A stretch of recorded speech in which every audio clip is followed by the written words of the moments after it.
Presented by Unique Films.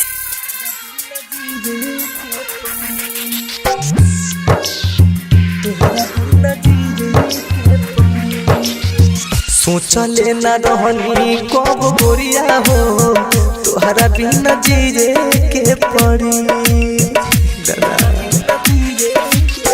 सोचले न रहनी कब गोरिया हो तोहरा बिना जीरे के पड़ी। दिल बाड़ू आंसू जौन अखिया में अखिए से पिए के पड़ी। सोचले न रहनी कब गोरिया हो तोहरा बिना जीरे के पड़ी।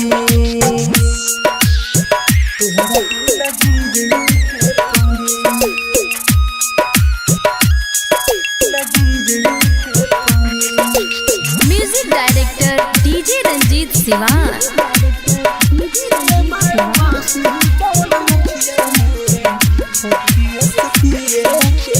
छूट गइल हाथ किस्मत में नहीं रहलू।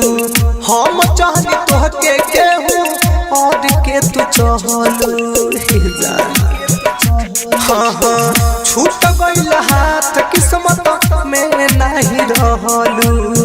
हम चाहनी तोहके केहू और के तू चहलू। दिल में बसलू अपना पियावा के हमारा के रखलू कगरी।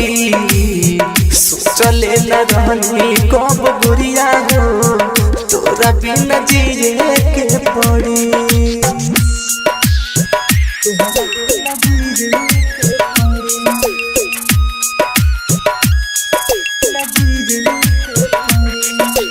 Music director DJ Ranjeet Siwan.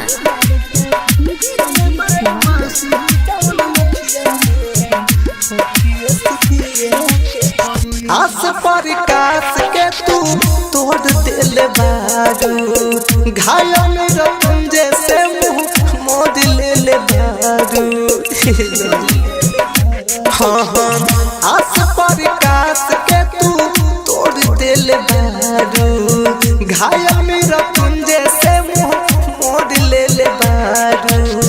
छोड़ दिल बारू मोर फिक्रिया हो तब याद आवे हर घड़ी।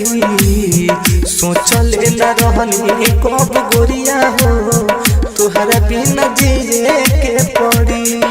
Bombay Digital Recording Studio, Chapra.